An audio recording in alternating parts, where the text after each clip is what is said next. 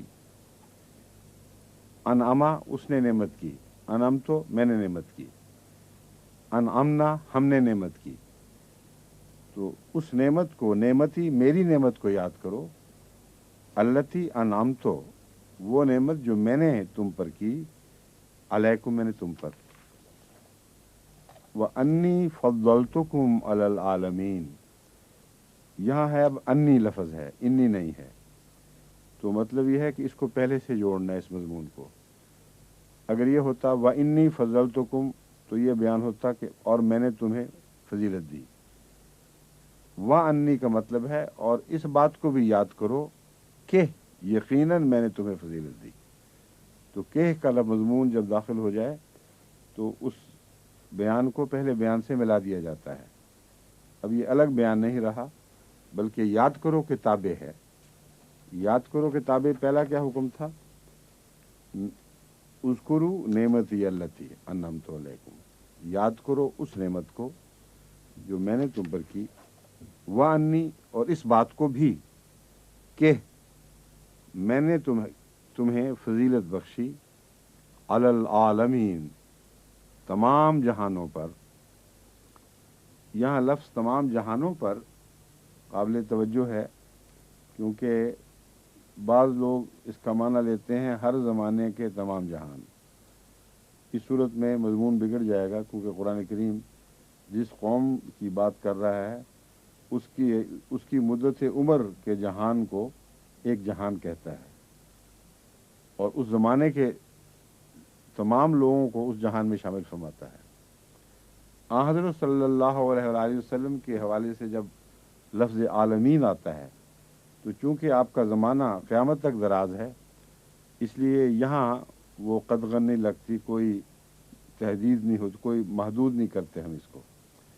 لیکن فرعون کا زمانہ، موسیٰ کا زمانہ ہو، یا اس کے بعد بنی اسرائیل کا حوالہ ہو، یا اس سے پہلے کا ہو حضرت ابراہیم علیہ الصلوۃ والسلام کے حوالے سے، تو جن انبیاء کا زمانہ جس حد تک پہنچتا ہے اس حد تک کے تمام بنی نوع انسان لفظ عالمین میں داخل ہوتے ہیں۔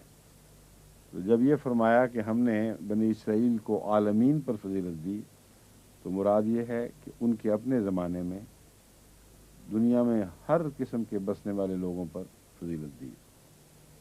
بعض یہ بھی خیال ہے، اور یہ بعید نہیں، کہ یہ اس سے بھی محدود لفظ ہے۔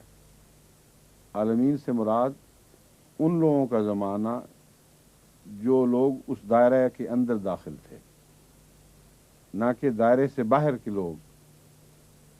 یہ اس لیے سمجھنا ضروری ہے کہ ایک نبی کے زمانے میں، دوسرے پرانے وقتوں میں، دوسری دنیاؤں میں، یعنی وہ دنیا جو ان کے علم میں تھی، اس کے علاوہ دوسری دنیایں بھی بستی تھیں۔ چین کی ایک اپنی دنیا تھی، اور ایران کی ایک اپنی دنیا تھی، اسی طرح اور بہت سی ایسی قومیں تھیں جن کی دنیایں باقی دنیاؤں سے کٹی ہوئی تھیں۔ تو اس لیے پرانے حوالے سے جب قرآن کریم فرماتا ہے کہ ہم نے فضیلت دی تمام جہانوں پر، تو یہ بعید از امکان نہیں کہ تمام بنی نوع انسان مراد نہ ہوں، بلکہ جو قوم مخاطب ہے، جس کا ذکر کیا جا رہا ہے، اس کی معلوم دنیا مراد ہو۔ بس جو دنیا ان کے علم میں تھی کہ یہ دنیا ہے، اس کے بسنے والوں سب پر فضیلت عطا کر دی۔ اس لیے یہ بحث نہیں اٹھے گی کہ وہ چین کے نبی کم تر تھے یا زیادہ تھے، اس کو نظر انداز کر دینا چاہیے۔ مگر جس نبی کا زمانہ محیط ہو ساری دنیا پر، اس کا لازمی ترجمہ دنیا کے حوالے سے بھی سب دنیا کرنا پڑے گا۔ وہاں آپ یہ نہیں کہہ سکتے کہ عربوں کی معلوم دنیا، کیونکہ حضرت صلی اللہ علیہ وآلہ وسلم کا پیغام تمام دنیا کے ہر انسان کے لیے ہے، اس لیے عربوں کو معلوم ہو یا نہ ہو، یہ حوالہ وہاں نہیں چلے گا۔ اور زمانے کے لحاظ سے قیامت تک ہے، اس لیے وہ اس کی حد بھی قیامت تک چلے گی۔ واتقوا، واتقوا کیا ہے؟ امر کا صیغہ، اسی طرح اذکروا،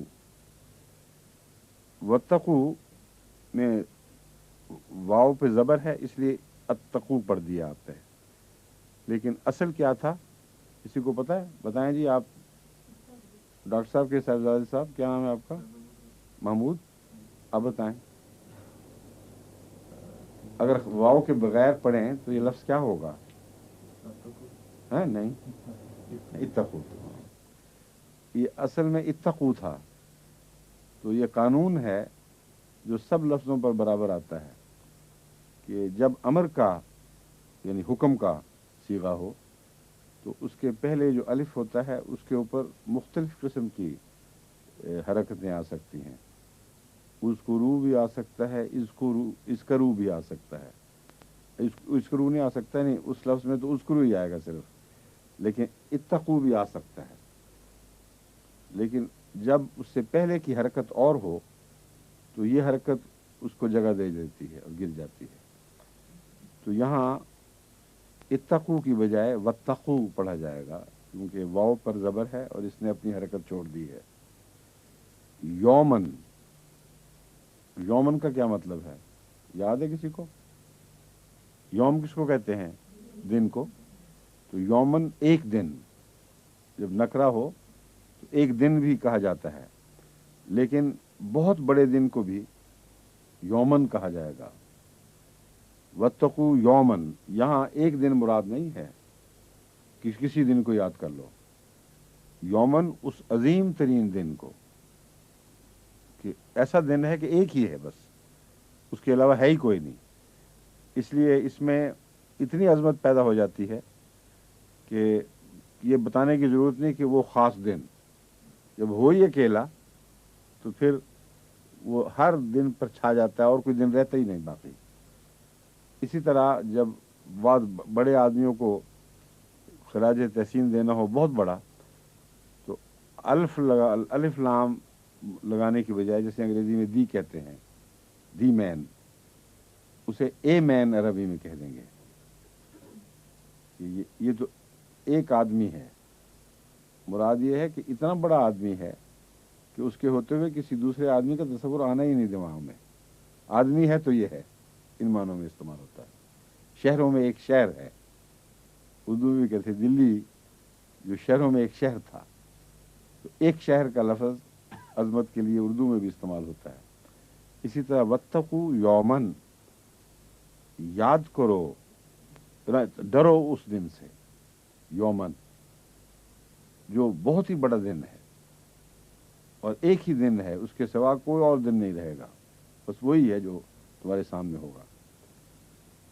لا تجزی، یومن ہے لا تجزی، نون پر جب جزم آ جائے اور اس کے بعد لام ہو تو کیا کیا جاتا ہے؟ بتایا ہوا آپ کو میں نے. یومن لا یزی نہیں پڑھنا، اشہد ان لا الہ الا اللہ نہیں پڑھنا، اشہد لا الہ الا اللہ. یومل لا، نون کا اشارہ بھی نہیں باقی رہتا. جو بعض عرب بھی غلطی کرتے ہیں پڑھنے میں، ان کی پیروی نہ کریں. جو اہل علم ہیں وہ سب عربوں میں سے تمام اہل علم اسی طرح پڑھتے ہیں، یومل لا تجزی. واتقو یومل لا تجزی، اور ڈرو اس دن سے جس دن نہیں کام آئے گی. لفظ تجزی کیا ہے؟ جمع ہے، واحد ہے، مضارع ہے، ماضی ہے؟ کسی کو کچھ پتہ ہے؟ اشرف صاحب ہیں؟ بالکل ٹھیک ہے، جزاک اللہ. اور واحد ہے کہ جمع ہے؟ واحد ہے. کیوں؟ اچھا خیر چھوڑیں. اور یہ بتائیں مونس ہے کہ مذکر ہے؟ ہیں؟ تانیث، مونس، بالکل ٹھیک ہے. اشرف صاحب کو تو کافی اب عربی آنے لگ گئی ماشاء اللہ. ہاں مگر آپ کو آ گیا، میں سیکھ لی. نفس جو ہے یہ آ رہا ہے سامنے، اس کا فاعل نفس ہے. کوئی نفس اس دن، لا تجزی نفس عن نفس، ایک نفس کے بدلے کوئی اور جان کام نہیں آئے گی. ایک جان کے بدلے کوئی دوسری جان کام نہیں آئے گی. ایک جان کو کوئی دوسری جان کوئی فائدہ نہ دے گی، یہ مراد ہے اصل میں. یعنی ایک جان کے کوئی دوسری جان کام نہیں آئے گی.